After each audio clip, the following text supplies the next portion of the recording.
Alright, another bit of a possibly rushed episode. The baby is down. Hopefully she will stay down. But don't mean that to mean I'm going to rush through my content. I do have certain things to say, but at the same time, I don't have much to say about this episode, but I'm getting ahead of myself. So let us continue with episode 3 of the Trilogy of Terror. Bah, bah, bah. Unlike the previous two, this one probably deserves that title at least a little bit. A couple things to note here. I don't even know where to start. Let's start with talking about why Voyager. Now, I actually did a whole video whose title was actually Why Voyager, to answer this question. But for those of you who didn't catch it or didn't feel like watching it, to summarize, Voyager is potential. It always likes to straddle the line of greatness. It's not actually a bad show. It's not actually a good show. Or I should say a great show. It comes so close to greatness. And on occasions it is actually great. I'll give it. There are episodes that are genuinely amazing. But it's always got that potential. All the pieces are there. They have an interesting premise. They have an interesting crew. They have a great series of writing staff. Don't look at me that way. They do actually have a good writing staff.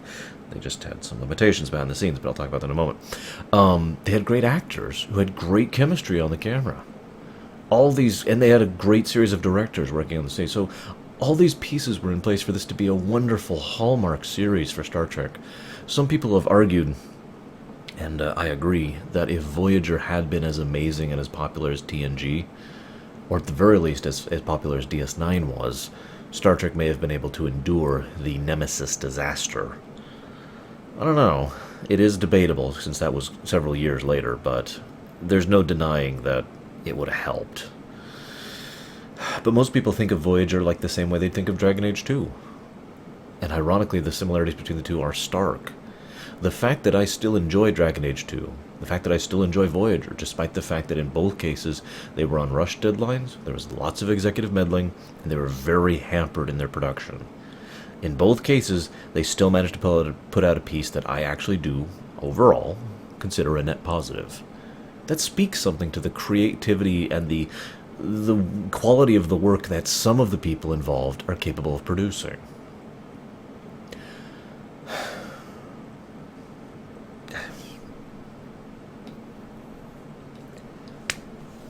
This episode, when I was watching it, I found myself bored. The whole point of why I do these things is to entertain, of course, but also to provoke thought, to analyze, dissect, deconstruct, and generally try to add insight into a work from an out-of-character and from an in-character perspective. I want to encourage thinking. I want to be entertaining, and I want to encourage thinking. That's like the whole goal of this entire show, not just this particular series, but everything I do. Every now and again, I see something where I just don't have anything to talk about, and I'm just like, I don't know what to say. And I started writing down words for how stupid the premise and plot of this episode were.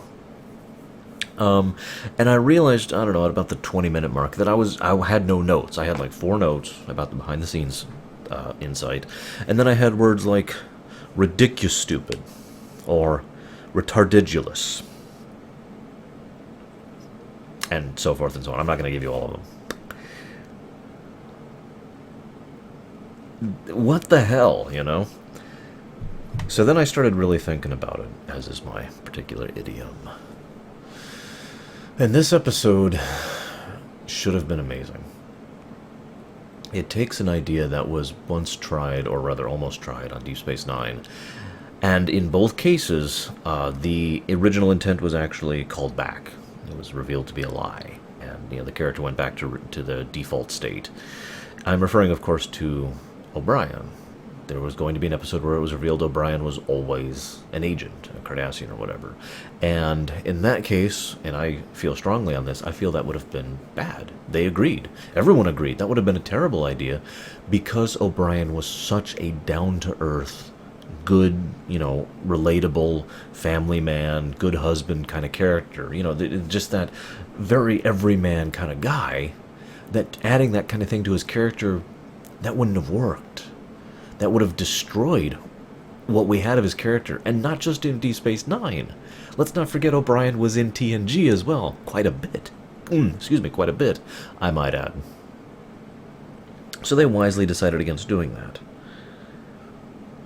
But they were going to do the same general concept to Harry Kim in this case, and everyone involved agreed it was a good idea. Garrett Wang himself was very excited about the process. I want you to do something. I want you to watch this episode and watch Garrett Wang's performance, because you can literally tell the scenes before and after he was told that the change was made. Because when they originally started filming this episode, the script was still intended that he always had been an alien. Then a little hammering out happened, and some complete restructuring of the plot happened, and then he was told, okay, no, it's just a trick, and you can tell his performance suffers for it, because it does. I'm going to segue for just a moment to explain something real quick.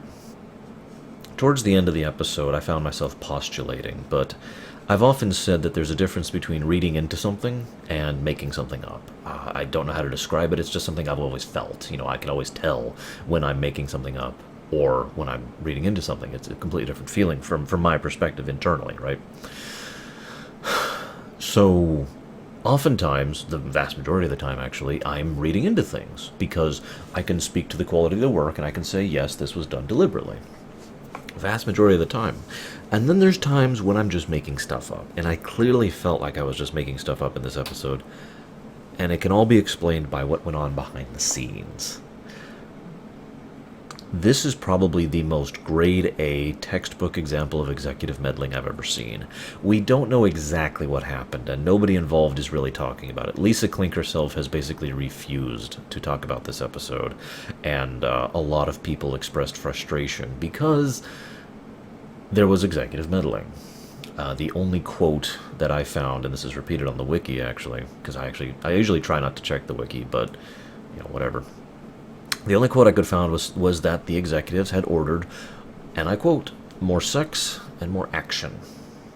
And so they took an episode that was going to be a heavy, deep character analysis and character growth, in fact, actually the beginning of a character arc for Harry Kim, and turned it into another 45 minutes of television. Allow me to be blunt. I have worked on television before. Never something as big as Star Trek. But I have worked on television before, and there was always a rule that we had there. If you produce 45 minutes of television whose only purpose is to occupy 45 minutes of time, you have failed. This episode accomplishes nothing. It is not entertaining. It is not interesting. It is not thematically significant. It has no significant character moments. It is just 45 minutes of space. With a few exceptions. Talk about that in a moment. You're probably looking at me weird here. Let me explain something a little bit. One of the most common tools of a writer, I know, I love talking about writing and writing concepts throughout this series, which is funny because I think nobody watches this series and all I do is talk about writing.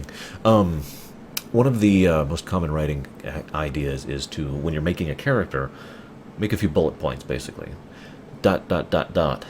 And then use those to expand their character as whatever it is you're writing progresses. Book, television, movies, games, doesn't matter. For example, Spock's bullet points started out as half human, half alien, or half human, half Vulcan, I should say. Very intelligent, very driven. Arguably, you could say that's it. Data started out as android, super intelligent, super strong android, wants to be human, has difficulty emulating cultural, societal interactions, that kind of a thing. And Dax started out as Trill, symbiote, and arguably that's it. But in all three of these cases, they took these characters and they did something with them and evolved them and grew them and made them into characters. Now, Harry Kim also started out with only one bullet point. The reason I made the comparisons to the characters I just did is Harry Kim is the closest thing to the standard science officer, very intelligent person that we have on the show. At least until Seven shows up, who basically supplants him. Cough, cough. I'll talk about that when we get to Scorpion. Or rather, actually, I'll probably talk about that when I get to the gift. But anyways, so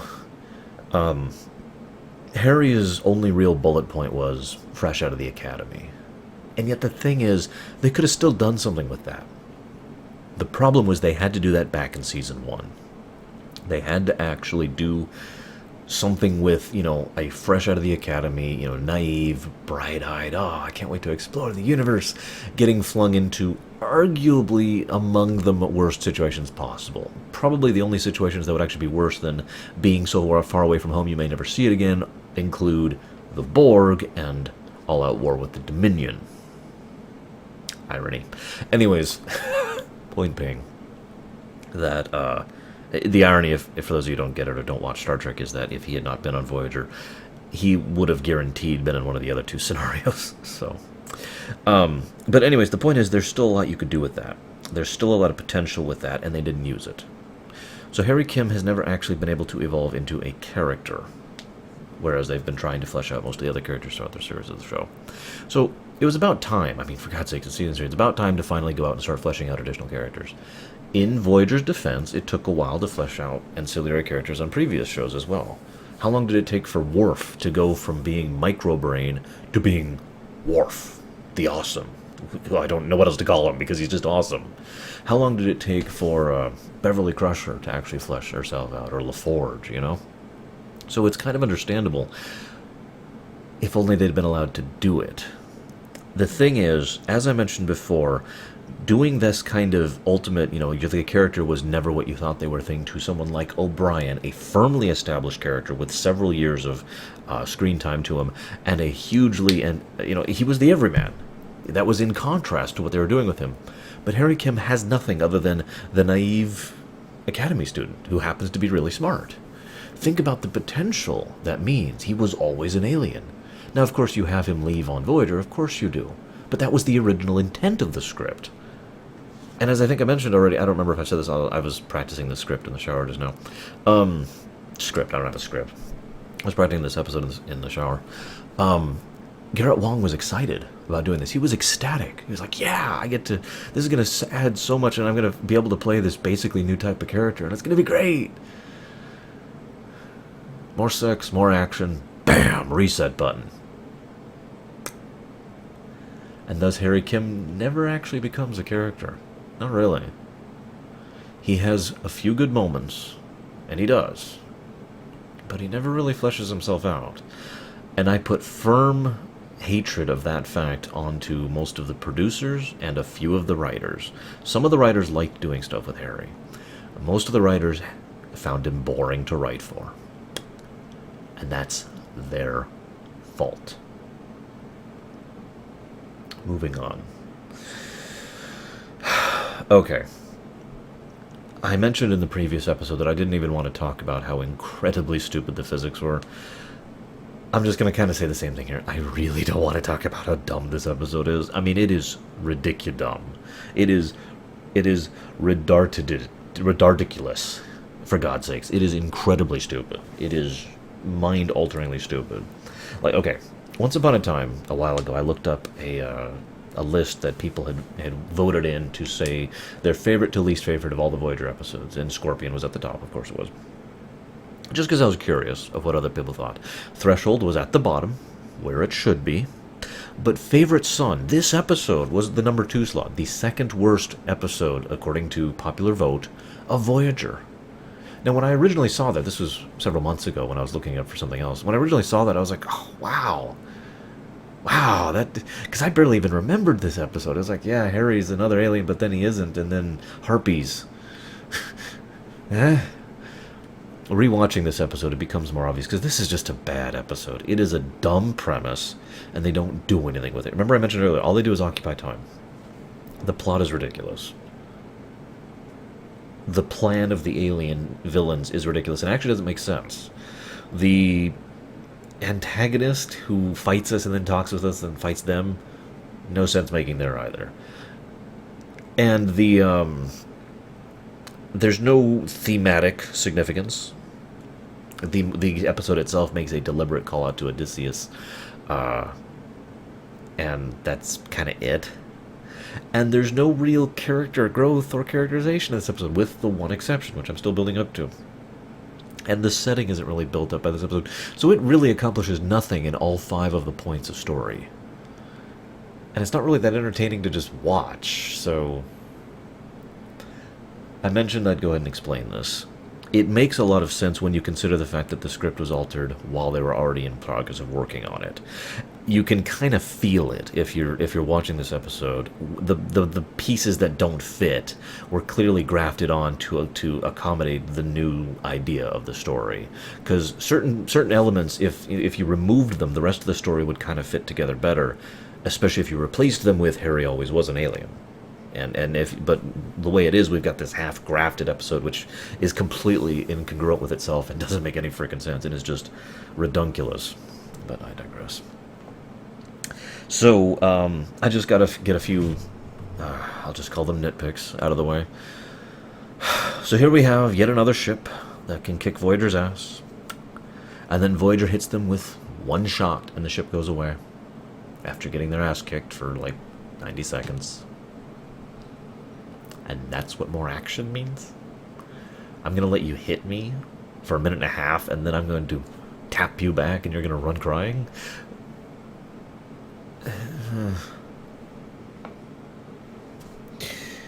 And then there's the fact that this episode keeps trying to portray the fact that the majority of the species are women as a joke. As one of those kind of tongue-in-cheek, oh, it's going to be great, all those women.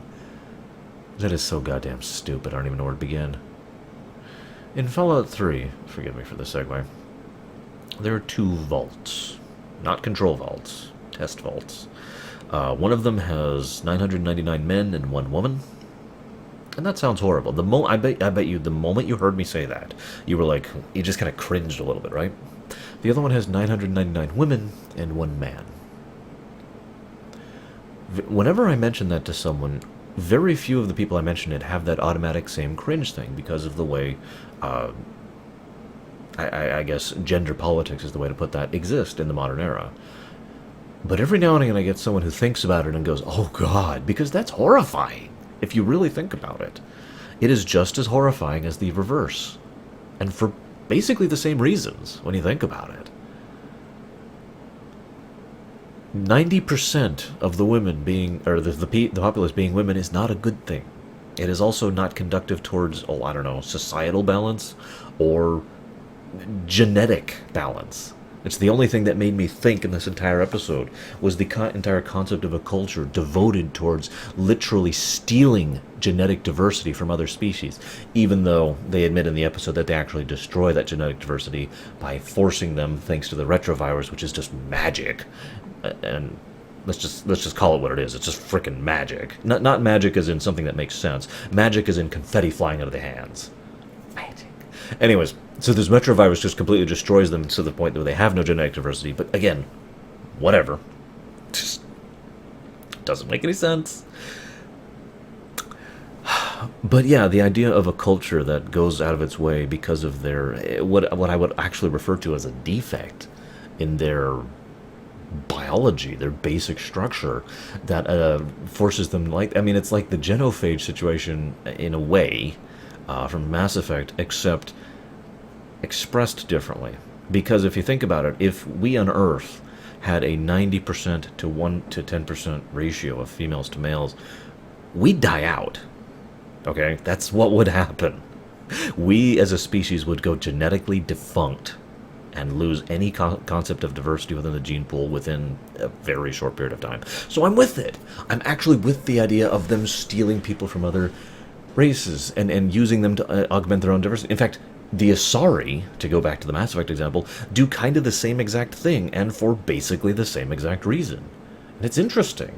That's an interesting concept. That's like the only thing that made me think in this whole episode.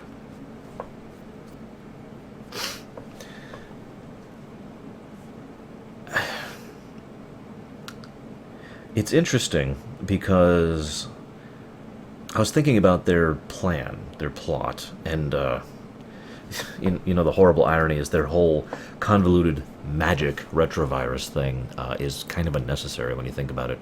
In an area as basically as backwater and undeveloped as this particular section of the Delta Quadrant, think about everyone they encounter just before and just after this. There's no heavy hitters there.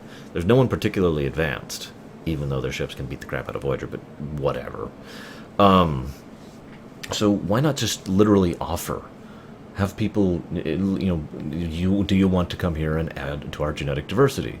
We will take care of you and give you a pleasurable life. And in exchange, you will mate with us, and then we will have children. That sounds like the kind of thing that would actually have been more interesting, if I could be blunt. And maybe would have been more of a B-plot of another episode or something like that. Again, the only thing that actually made me think. But the reason I mention that as well is I don't think that would have worked, their plan, their trick would have worked in the Alpha or Beta quadrants kind of at all. Because the very first thought I had was, well, any Starfleet officer would probably be in the same general position that Harry is.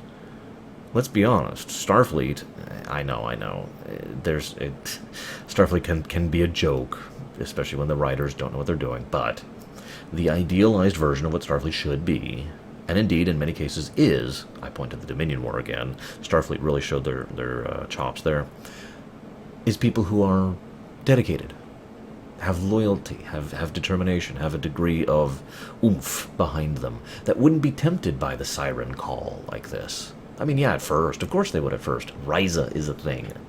But then they'd be like, okay, back to duty, just like Harry was. He was more than willing to stay for a while. And he was even interested, finding out he was always, a Teresian or whatever the hell it was. But then he was like, all right, I gotta go back to my ship. And for once, I felt like that wasn't Harry being stupid like it was back in Non Sequitur, but rather very appropriate for any Starfleet officer. And then the thought progressed, I was like, well, actually, any Romulan officer would probably have the same reaction, and so would most Klingon officers and Cardassian officers, and, and so forth and so on. So it's funny, because their little trap wouldn't function at all back home. But I digress. And here's a note about the lack of thematic significance, blah, blah, blah. That being said, I mentioned one other thing. One last thing. There is a single scene, one scene, in this episode that I felt was a true highlight. There's actually two, if I'm being honest with myself. But there's one scene that I really did genuinely like. And it was this one scene where Harry's talking about his parents and his heritage and where he comes from. And I liked that scene because it felt like Harry explaining a bit of his history and past in a way that fit into the narrative, and in so doing helped explain part of why Harry is the way he is, why he is so driven, why he tried so hard to push himself through Starfleet so quickly and at such a young age, etc., etc. All of that kind of fit into place with that scene. And again, I feel like if the original script had remained, it would have been even more interesting to learn all of that and have the underlying theme, which it felt like they were building on, and then script changes, of the fact that it doesn't matter where you came from. It matters what you did. Or in other words, this is another example of the nurture versus nature debate, and heavily leaning on the side of nurture. In other words, the fact that he was an alien all the time doesn't change the fact that he's Harry Kim. That his parents did raise him the same way that Worf's parents, his human parents, to make this clear, are his parents. Because they raised him. Because they helped bring him up to be the man he was. The man who would help shape the fate of a galaxy more than a few times. The man who put the mantle of the High Chancellor of the Klingon Empire on Martok. Those people did that. It wasn't his Klingon heritage that did that. His parents did that. And I liked that. And I liked the idea of that theme kind of running under here and through as Harry tries to find his own identity and his own sense of self. None of this happened, of course. But it was an interesting concept. And so that one scene, just like a little peek into behind the mud, and it's like, is that a gem over there? And then the mud comes like, no, there's no gems here. The other theme, and I gotta put this in quotes because I know this is me making it up because it feels like it, was the idea of being special. Now I know what you're going to say. Well, this episode itself does make mention of, you being special, you being significant several times. Yes, but it does it so ham-handedly and so over the top that you can't actually call that thematic. The difference between a theme and a plot point is a plot point is usually kind of spelled out for you. It's right there on screen. A theme is an undercurrent. Having someone walk up and constantly say, I don't know, drugs are bad, drugs are bad, drugs are bad. That's a bad example, but just bear with me. That's not a theme. And yet having an episode about someone whose life is destroyed by his addiction to something he can't find it in himself to contrast. So I don't think that was actually the theme, but that being said, it is interesting to note and horrifically ironic that an entire episode about Harry Kim wanting to be special, to be significant, to be different from every other red shirt or green shirt or yellow shirt or whatever the hell. I know, he wears a yellow shirt. But the point is, to be different from every other Starfleet nobody grunt is an episode in which Garrett Wang was very excited about the fact that he was going to play someone who was special and different and significant other than every other Starfleet grunt. And in both cases, didn't turn out to be true. It's like rain on your wedding day. Last note, I swear. I liked the note the episode ends on. It was handled poorly, and you can tell. And it was very ham-handed, but it still made me grin to hear Tom Paris confess that he was trying to be more like Harry ever since he'd been on the ship. They've kind of covered this ground before, but those two actors do have good chemistry, and it did kind of help that little friendship aspect of their characters. The one and only thing that Harry actually has as a character trait is his friendship with Tom. Ugh. Anyways. Now I know what you're asking. Well, how would you have done this episode? The problem is I've kind of already answered how I would have done this episode. Nurture versus nature as the theme. Have Harry actually have been an alien this whole time. Get rid of that 90% thing. I don't think that's necessary, to be honest with you. Have it just be more like a little closer to what the Asari do. Yes, I know, hindsight. This was before the Asari. But have it be a culture that goes out and, sends out their spawn into the various galaxies. And for whatever reason, Harry Kim just happened to end up on Earth. It's actually pretty easy to explain away if you think about it. There are unstable wormholes and other things like that. Lord knows they didn't even bother to hand wave the multi-galactic transportation thing in the 37s. So, yeah, just to have it be something like that. And have him literally have a genuine struggle of, do I stay with my people, or do I go back to the ship with my people? And make it clear that the distinction is not an easy answer. In the episode, it's an easy answer. They're frickin' vampires, basically. In my episode, it would be a dilemma. And one thing I would love to do, because I'm a horrible person, I would love to have a situation, they'd never let me do this, where the episode would be, the whole episode would be a character piece. Talk about his character, talk about where he's going with his character, talk about his history, really flesh out Harry Kim. And then have the episode end like as he's ready to make his decision. Like I would, you know how it always ends, right? The episode just, there's usually one last line, there's a little musical sting, and then it cuts to black and the credits roll, right? That's how almost every episode ends, with some exceptions. So have him be, getting there and he's debating and he's thinking and he's been spent the whole episode deliberating on this. So finally, Janeway walks in and he comes to attention and she says, "At ease," and something to tell me, and he says, "Yes, I do, Captain." Fade to black. Credits.